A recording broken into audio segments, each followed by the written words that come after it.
When I talk about what an A player is, it really is to my leadership style. And I'm a very hands-off leader. So an A player to me is someone that I can give a directive to and they take off. I don't have to micromanage. I don't have to go back and ask them 100,000 questions. I don't have to do that with them. They'll go figure it out and come back with me with a solution, an answer, or they just do their job. To me, that's an A player. If you're a micromanager, then you may need a different style of person that's your A player. So you've got to make sure that the people around you actually fit your leadership style and that you define what that A player is for you within your company. And that is what an A player is whatever you define that A player. Let me tell you, it's so easy to actually bring a person in and make a very quick snap judgment and just determine that that's not who you want. Now we do that based on a lot of different things. Mostly it's personal bias. And sometimes it's because an A player may not know what your definition of an A player may not be somebody who knows how to write a really good resume. So there may be some questions that you can define and ask in order to get to the bottom of it. The thing you want to make sure you do is when somebody comes in and sits down with you, that you have some very defining things that will help you determine if this person is going to be an A player in the position that you are trying to fill.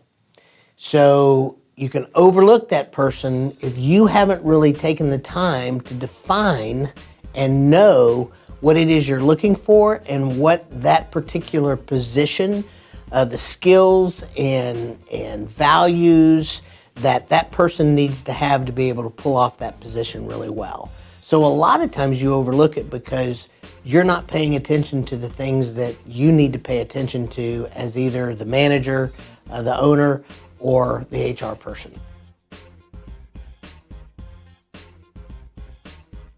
So this is a really hard question because sometimes we have people in that, for whatever reason, we just may not personally feel like they're going to be a good fit in our business.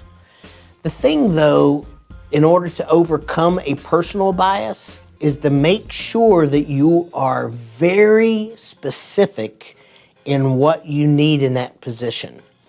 And your personal bias may be totally wrong for the position you're trying to fill. So let me just give you an example. So if I'm filling a technical position, and I'm a very high people person, all right? If I'm filling a very technical position and I don't get a really good warm and fuzzy people feeling from the person that's sitting beside me, and if I decide, well, that person's not going to be the right person because I just don't get the warm and fuzzies, I may be letting somebody go that's absolutely perfect to fill that technical position.